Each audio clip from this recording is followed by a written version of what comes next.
भाजपा सरकार के सत्ताधीश जब विधायक नहीं थे, मंत्री नहीं थे, तब गली गली घूमकर रोजगार बांटा करते थे। 57,000 शिक्षक भर्ती तत्काल 2 साल में 1 लाख पदों पर भर्ती का वादा करते थे। 2 साल पूरे हो गए, लेकिन कितनों को नौकरी मिली?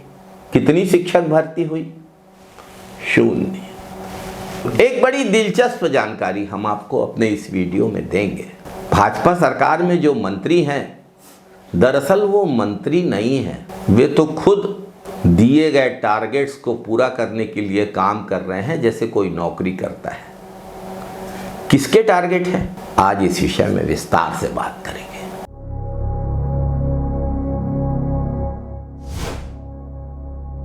नमस्कार साथियों, भाजपा को वोट देकर भाजपा की सरकार बनने के बाद नौजवानों को बड़ी उम्मीद थी।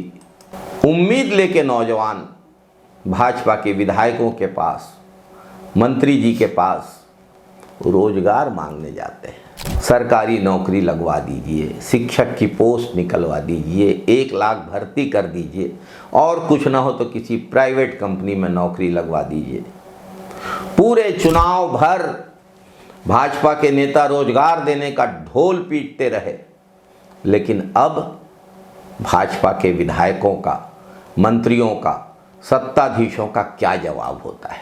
हमारे बलौदाबाजार के भाजपा विधायक और मंत्री टंकराम वर्मा अक्सर बेरोजगारों को यह कहकर निराश कर देते हैं कि फैक्ट्री में नौकरी लगाने में मेरी नहीं चलती।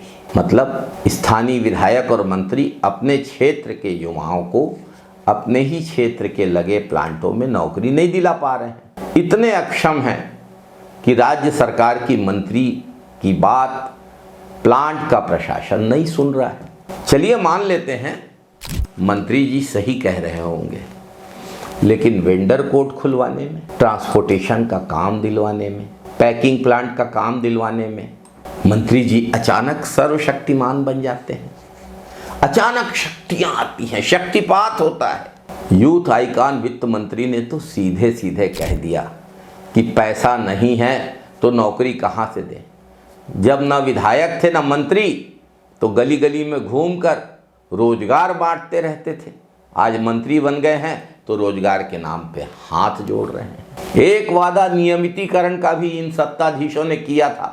एनएचएम कर्मचारी हड़ताल पर गए, सहकारी समिति के अधिकारी कर्मचारी हड़ताल पर गए, शिक्षक भी हड़ताल पर बैठे।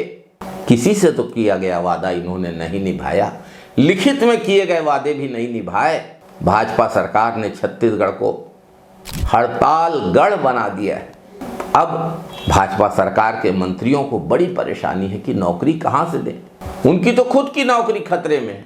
क्या उनको अदानी जी ने नौकरी पर रखा हुआ है, जो दिन रात ये पूंजीपतियों की सेवा में लगे हुए हैं? क्या इनको डर है कि अदानी जी की भक्ति में थोड़ी भी कमी हुई तो अदानी जी मंत्री पद से हटवा देंगे? ये सत्ताधीश मंत्री पद को अदानी की नौकरी समझ बैठे। सरगुजा का जंगल अदानी को सौंपने का फायदा भाजपा में किसको किसको मिला, किसी से छिपा नहीं है। भाजपा के मुख्यमंत्री श्री विष्णुदेव साय स्वयं सरगुजा से हैं। रामगढ़ पर्वत का क्षेत्र भी अदानी को सौंपा गया। उसके बाद वहां के विधायक श्री राजेश अग्रवाल मंत्री बन गए। रायगढ़ में खदान खुली, रायगढ़ के विधायक ओपी चौधरी वित्त मंत्री हैं। भिलाई स्टील प्लांट और मैत्री बाग तक को बेचने की तैयारी है। दुर्ग शहर के विधायक गजेंद्र यादव मंत्री बन चुके हैं। मंत्रियों को टारगेट मिला हुआ है।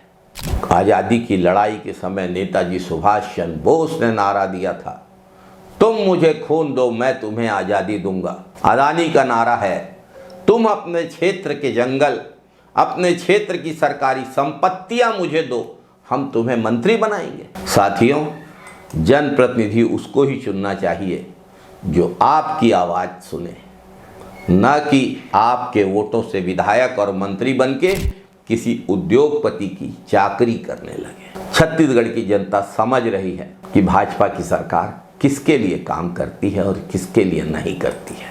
नौजवानों की नौकरी की बात आती है तो मंत्री कमजोर पड़ जाते हैं, और जब अपने ही नजदीकी लोगों के आर्थिक हितों की बात होती है तो मंत्री शक्तिमान बन जाते हैं। भाजपा के सत्ताधीशों का ये दोहरा चरित्र छत्तीसगढ़ के लोग देख रहे हैं, समझ भी रहे हैं। जय छत्तीसगढ़, जय जय छत्तीसगढ़, जय हिंद साथियों, वंदे मातरम साथियों।